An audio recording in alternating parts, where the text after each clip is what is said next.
tudo um pouco foi às ruas para saber se as pessoas conhecem a profissão analista de negócios. Você conhece a profissão analista de negócios?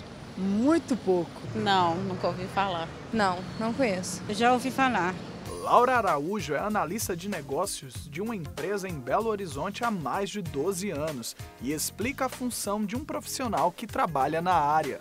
Se a gente for resumir o que o analista de negócios faz, ele implementa soluções de acordo com a necessidade, com a expectativa da área cliente.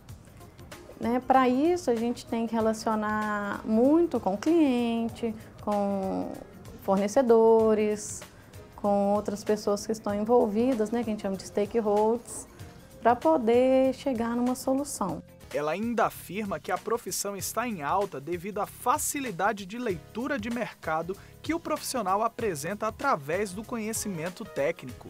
Tem uma procura muito grande, porque o analista de negócios ele tem que aliar a parte técnica com o conhecimento do negócio.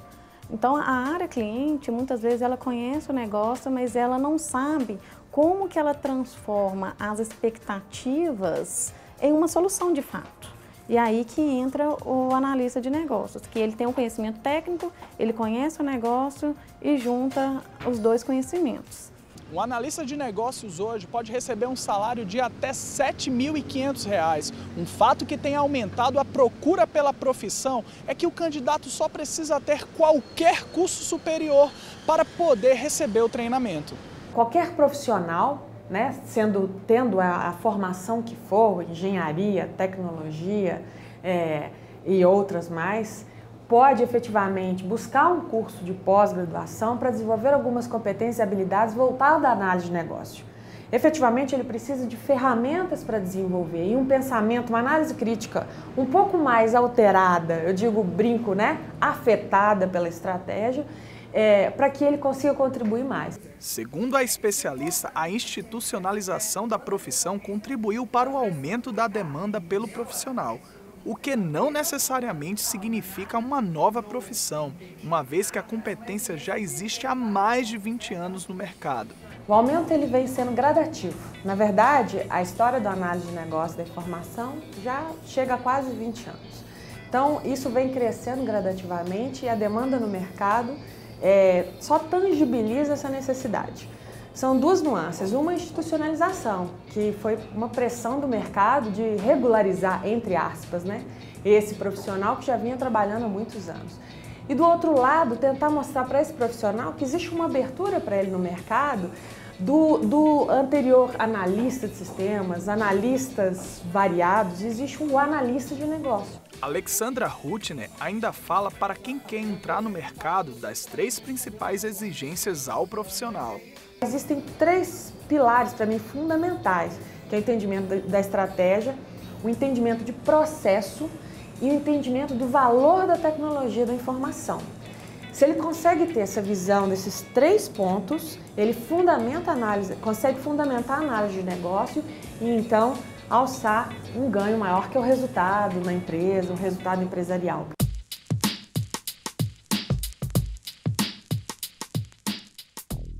Agora, Kleiner, vamos falar um pouco sobre esse mercado de trabalho. Aliás, eu acho que o mercado de trabalho está cada dia mais veemente, Você mais estressante, você tem que entrar sempre pensando na concorrência, está todo mundo cada dia mais reciclando e até mesmo incorporando valores para dentro de si. Hoje, para você ser um office boy ou um mensageiro, te pedem até curso de inglês e espanhol. Então, a coisa está apertada mesmo. E como se comportar emocionalmente bem falando? Bom, eu acho que eu começaria falando que há uma deficiência na formação. Então, todos os profissionais que estão aqui vai perceber que quando formam, eles estão com as capacidades técnicas trabalhadas. Mas as habilidades emocionais, elas não são trabalhadas em todas as profissões. Existem profissões que antes do profissional se formar, que é o caso da medicina, ele já tem um contato direto com a área. Então, quando ele forma, ele já tem uma bagagem. No curso dele ele já teve a experiência da prática. Ele já teve a residência, ele já teve a prática, ele já teve contato direto com a área. Sim. E a maior parte dos profissionais, eles não têm contato direto. Então, é muito natural que quando ele entre para o mercado de trabalho, ele sinta insegurança. A insegurança é normal a todo mundo tem, né, quando começa profissionalmente, essa insegurança de, será que eu vou dar conta? E quando a gente trabalha as questões das emoções, a gente vai percebendo que é que nem horas de voo, sabe o piloto? Quanto mais horas de voo, Sim. melhor ele fica. Sim. Então, é claro que as emoções ao longo da vida vão sendo trabalhadas. Então, um profissional que já está trabalhando aqui na televisão há bastante tempo, ele tem maior facilidade, né? Ele não... Agora, coloca uma pessoa aqui, sentada. Seu primeiro programa vai tremer nas bases. Verdade. Porque ele não teve contato. Daí a importância também de você fazer as simulações. Mas eu te pergunto, você não acha que isso também tem a ver um pouco com personalidade, temperamento?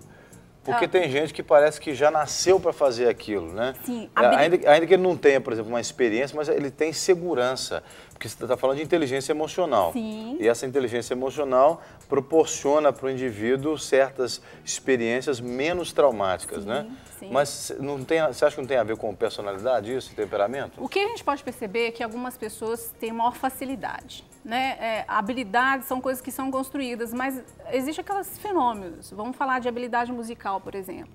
Nós temos o Beethoven com 5 anos já tocando, 7 anos compondo. Então, ele tinha para a ciência, é uma inteligência musical muito grande, que ele conseguiu em pouco tempo ter essa habilidade já desenvolvida, né?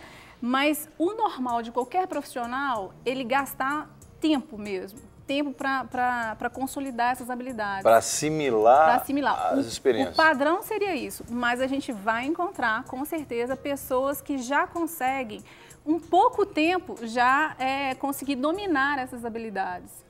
Assim como tem pessoas que têm uma vivência, uma experiência muito ampla, mas a emoção ela pode comprometer o desempenho dela no final, né? Esse é um caso muito interessante porque nós vamos encontrar pessoas altamente técnicas com o conhecimento da área consolidado, mas quando ela está perante o outro, porque nós não estamos falando de habilidades, né, emocionais, ela tem, vamos dizer assim, um bloqueio em relação ao outro. Então, às vezes, ela não consegue expor as ideias, mesmo sendo altamente capaz. Ela possui, então, a inteligência intelectual, mas é emocional, precisa ser trabalhada mais. Vocês tocaram no assunto que eu queria até fazer uma pergunta, porque toda profissão está envolvida em relação pessoal. Sim. Então, assim, uma coisa é o Jean ser bom, eu ser bom, a Luciana... Mas a gente não conseguir se relacionar, a gente não conseguir ter esse relacionamento, eu não sei falar não, a Luciana então chora, o Jean é muito tímido, então a gente acaba tendo esse problema. É mentirinha, viu, gente? Você tá falando tudo diferente. Situação hipotética. Eu falei tudo diferente. Que é tudo bem diferente aqui. Mas não tem faltado preparação nessas relações pessoais ou interpessoais, até mesmo nas relações de trabalho, porque uma coisa é você lidar com o seu notebook, seu computador, com o seu tablet, né, ou com o seu microfone, e outra coisa é você lidar com pessoas que vão te falar não, que vão, uma hora não vai falar tão como sua mamãe falava, filho, você pode fazer isso, por favor?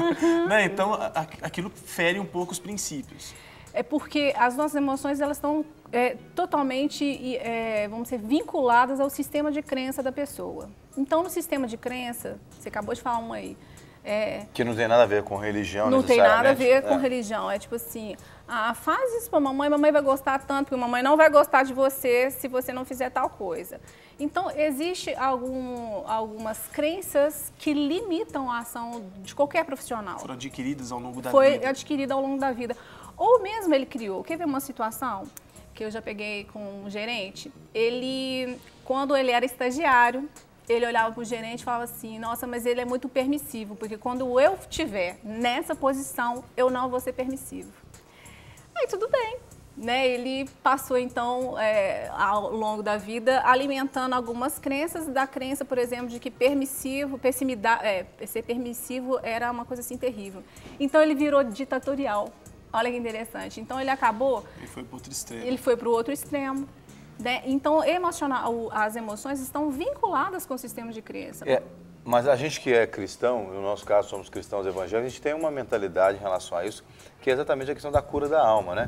Antes de fazer uma pergunta, eu queria abrir para o pessoal de casa também, ligar para a gente para participar e fazer perguntas, comentar. 3253-3320 é o nosso telefone para falar ao vivo aqui no estúdio. Se você quiser mandar uma pergunta pelo Twitter, Maurício pode registrar sua participação assim que ela chegar. @detudoumpouco.tv. E também você pode mandar e-mail para detudoumpouco@redsuper.com.br, mandar para o nosso CAT, também 31 3209 3301. Seja qual for a forma de participação, participe conosco, nós esperamos por você. Bom, eu, como pastor, eu creio que muita coisa que a gente sofre na vida pode ajudar ou atrapalhar aquilo que a gente vai ser na frente. Acredito que a Bíblia fala que o ser humano ele é composto de 3 partes. Ele é um espírito, tem uma alma e habita num corpo.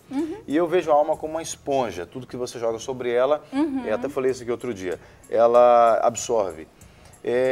Você não acha, por exemplo, que experiências que a pessoa tem na infância, adolescência, pode contribuir para essa pessoa, por exemplo, ter uma sólida, equilibrada inteligência emocional ou não?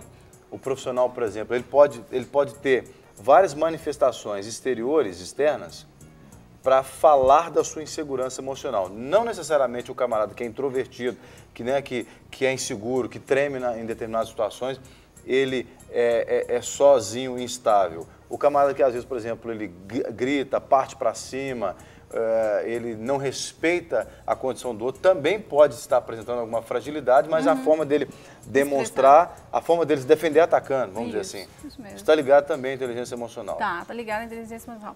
O que acontece? Nós todos somos influenciados e somos influenciados. Então, a cada reação existe uma reação dentro de mim. Então, as experiências da infância, as experiências profissionais, elas vão te conduzindo de uma maneira que você começa a ou entrar no piloto automático ou você começa, então, por exemplo, no caso das pessoas que estão ligadas à questão da espiritualidade e tal, questionar os seus valores, questionar aquelas atitudes. Então, quando a pessoa começa a questionar suas atitudes, ela começa a desenvolver, então, as emoções. Por quê? Por senão eu posso repetir a seguinte frase: pau que nasce torto, morre torto. Eu sou assim, as pessoas têm que me aguentar dessa forma. Eu nasci assim, assim eu vou ficar.